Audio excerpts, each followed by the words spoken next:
It's July 2025. A cyber attack disables critical infrastructure across Europe. Within hours, troops mass at Eastern European borders. The NATO alliance declares a full military alert. Meanwhile, China mobilizes its navy in the South China Sea, and Russia launches missile drills near Kaliningrad. On the other side of the world, India, China, Russia, Iran, and their allies within the Shanghai Cooperation Organization, the SCO, respond with a declaration. If NATO advances, we will retaliate. This is how World War III begins. In today's video, we break down who would win in a full-scale war between the NATO alliance and the SCO bloc, based on 2025 military data, strategic geography, equipment, alliances, and nuclear capability. When it comes to naval power, NATO really stands out. They operate 18 aircraft carriers in total, with the United States alone fielding 11 nuclear supercarriers. NATO also commands more than 300 destroyers and frigates, and over 150 submarines, both ballistic and attack types. Some of their key naval assets include the USS Gerald R. Ford and the UK's HMS Queen Elizabeth. On the other hand, the SCO's naval strength is nothing to overlook.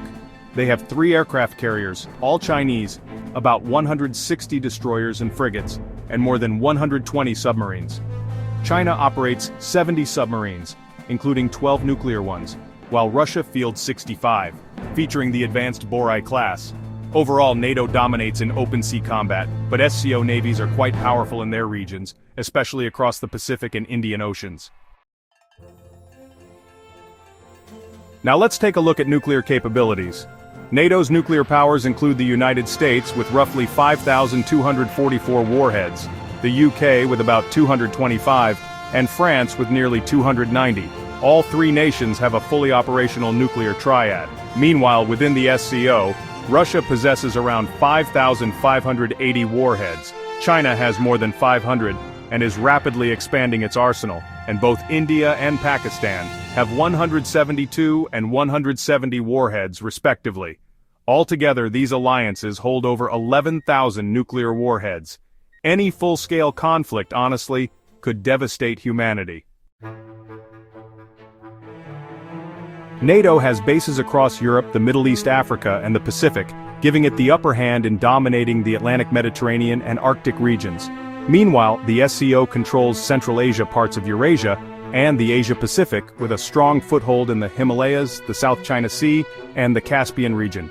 Strategic flashpoints include the Baltics, Poland, Taiwan, the Himalayas, and the Black Sea.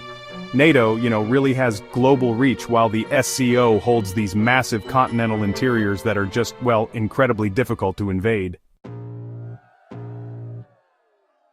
In wartime, alliances matter.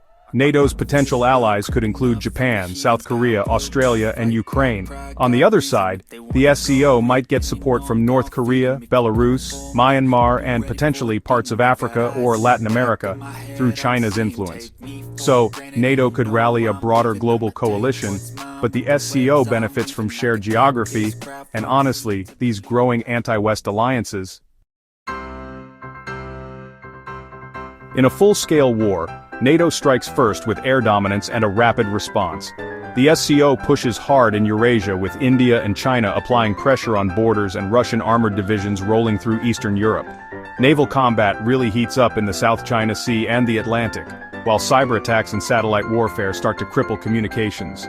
Within weeks, a stalemate begins. Both sides suffer massive losses and global supply chains just, collapse. If nukes are used, it's over.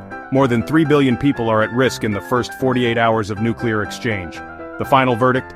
NATO wins in air and naval superiority and global reach, while the SCO dominates regional warfare and ground strength.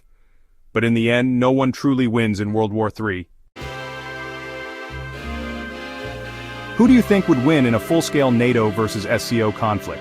Let us know in the comments. And hey, subscribe for weekly war simulations, military tech breakdowns, and real-world geopolitical analysis.